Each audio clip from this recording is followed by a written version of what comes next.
Joey Yarbrough involved. He says, what's the biggest surprise, the Diamondbacks in first place or the Padres in last place? Oh, I think it's got to be the Padres, because these are all proven, established all-stars and major league hitters. And at one point, I think this past week, the Padres did not have anybody in the lineup hitting over 258, and they had a whole pile of guys in and around the 200 mark, and they're making all this money.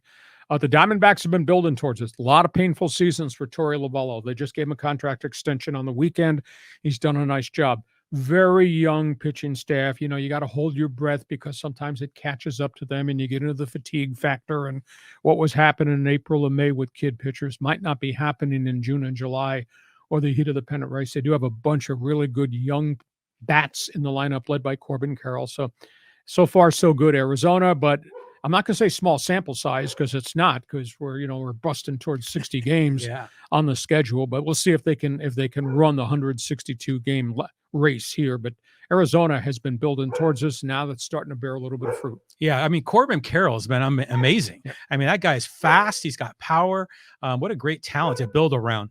But yeah, the Padres they're the biggest disappointment in Major League Baseball right now. Oh, everybody's dumping on them nationally. Holy cow. And, the ugliest word in any conversation about the Padres this year was the quote, sustainability. Yeah. Could Peter Seidler keep doing this 253 mil payroll? Well, nobody thought would have to drag into the equation of the discussion the Claps TV contract, because now the word, quote, sustainability really becomes an important part of any conversation. Going back to your first headline, how do you make up $60 million per year that's lost in TV when the TV station went dark? Yeah, I mean, the whole financial model here is getting rocked. So, yeah, the sustainability is key. Let's move on. Joey had another comment here. I want to sneak this one in. And he says, hey, can you give a shout out to my homeboys at work, Nick and James? We listen all the time. Nick and James, you got good taste. Not hanging with Joey, but hanging with us on our Thursday and Monday podcast. Thank you. Okay, and this is John Hopkins. He says, and the Nationals had no insurance on Strasburg. Well, that's stunning. And again, maybe because of the injury history that his elbow did break down, and that's why they can't insure him. I've been told, and the club's general manager told me, we can't talk about the insurance structure. And I understand that from the competitive level, because all these different insurance companies handle this differently with the major league teams. But I would think with the preponderance of injuries now to pitchers, notably elbows, Tommy John ligament surgery, with that going on, I don't really believe that you can get insurance on mega contracts now. And yeah, Strasburg, that's a blow. Yeah, I mean, it was just awful. I mean, and he's like our local guy, and remember he was not a very physical athlete, when he first got started as a pitcher, but he worked hard. He lost weight. He built himself into this, number one draft pick, who at the time might've been the most amazing number one pick in all of baseball. And it's just sad to see it end this way. He grew as a man. It's the cruel part of Major League Sports. On we go. And this is Ryan Kennedy. He says, we remember Bill Walton being a Hall of Famer when he was playing, but missing seasons when on the San Diego Clippers. Could Strasburg make the Baseball Hall of Fame in the same Bill Walton vein of being an elite caliber when healthy and playing? I don't think so. If this is the finish line for Steven, I don't think it's got 165 wins. And normally Hall of Famers got to go north of 200. I don't think so. Great player. Bill Walton's foot problems, I mean, that's a byproduct of what just kind of started in Portland and hampered him through the bulk of his career and robbed him of great years. He had great seasons, but he did not have a great career only because he was just crippled. I just never forget sitting on the sidelines when I worked in Cleveland and seeing Portland come in and Bill Walton on crutches in a cast nonstop all the time. And cool part of basketball for him. Yeah. I remember for me in 1982, I worked at the sports arena and I sold popcorn up and down the aisles. It was a great job while I was in college. And that was when the Clippers had Bill Walton, but he was never healthy, and that was, the arena was pretty empty unless the Celtics or the Lakers were in town. And then the place was blowing up. Yeah. Once upon a time, the Clippers had, there were a couple years, unfortunately, Donald Sterling was the owner. There were a couple of years they had really good players. When they transported that thing from, I was not here, but when they transported Buffalo in here, and they brought Randy Smith, and there was another shooting guard there that was real good. Was it World Be Free? World Be Free. Yeah. Yeah, Randy Smith and World Be Free, and then they got Freeman Williams, and then they had Michael Brooks, although he had a devastating knee injury. They had a 3-point shooter from Utah, Tommy Chambers. Yeah. And obviously Bill Walton was part of that mix. And Swen Nader, very popular. I think a very good player. So they had a really nice collection of young guys, but they were beset by all types of problems, from injuries to the idiot that owned the franchise. Yeah, the idiot that owned the franchise. Okay, let's keep moving here. And this is from Michael Ross. He says, Hacksaw, any word when Daniel Hudson will return to the Dodgers bullpen? He's throwing bullpens right now, but throwing 20 pitches is different than standing on a mound going max effort. In crunch situations. He's had so many physical woes. I think the Dodger bullpen right now is covered. I think it's solid. May not be totally trustworthy, but I still think that it's pretty deep, and they got a lot of different guys, and they keep signing guys off the free agent market who are recovering. The latest being Ken Giles, and he's at Oklahoma City, and I think you'll see him at Dodger Stadium within the next couple of weeks. But at this point in time, it's just tough. I mean, it is a long, lonely road to come back from reconstructive elbow surgery. And there's so many hurdles. You're making progress, and all of a sudden you have discomfort.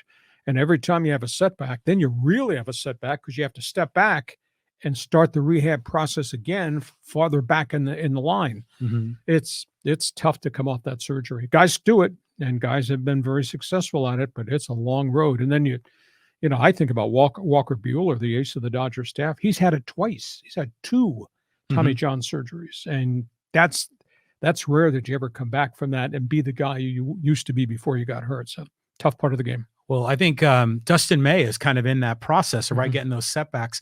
But you know what, the Dodgers, as much as they're our rival in LA, they do things right.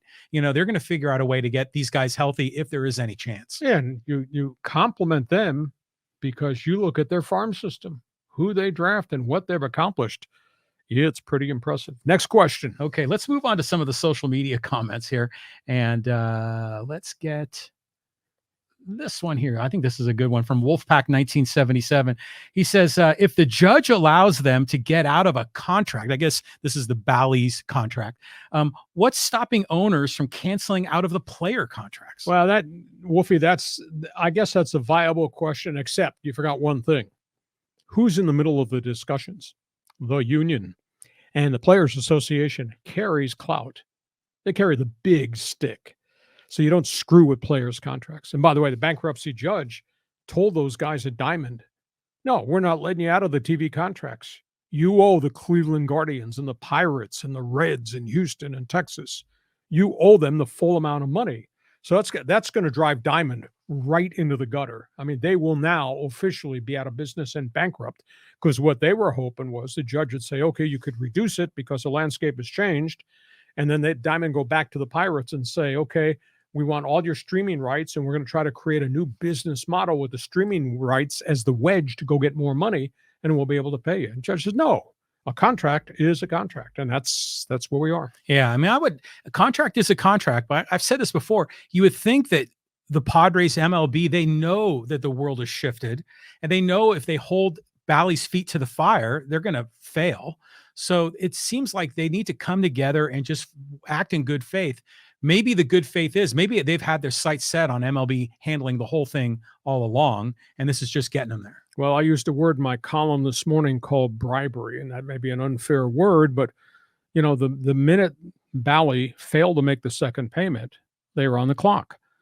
And I think baseball, which has this quote Team 30 concept of taking everybody's streaming rights and creating a mega network that they could sell, produce, advertise, deliver, they went to the Padres and said, we'll bail you out. That's why they agreed to pay them 80% of what was left on the unpaid rights fee contract. Mm-hmm. So the Padres said, we'll take that additional $32 million and we'll allow you to use us as the first flag carrier for MLB streaming.